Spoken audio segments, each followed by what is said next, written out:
Noong unang panahon, sina Adlaw at Bulan ay mag-asawa. Sila ay nakatira sa kalangitan at may mga anak silang bituin. Masaya silang namumuhay at pinagmamasdan ang mundo sa ibaba.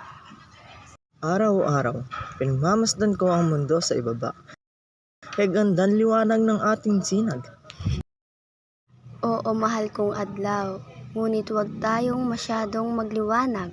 Ang ating mga anak, ang mga bituin ay marupok pa. Ngunit isang araw, si Adlaw ay biglang nagalit. Hindi natin alam kung bakit.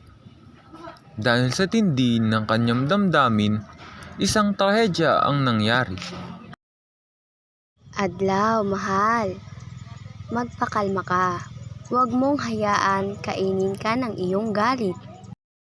Hindi mo ako nauunawaan, Bulan. Ang liwanag ko ay kailangan magningning. Sa isang iglap, nasunog ni Adlaw ang ilan sa kanilang mga anak.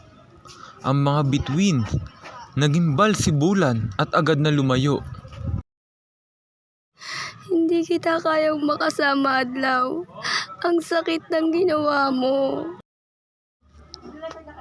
Mula noon, si Bulan ay naglayo. Umiikot siya sa kalangitan.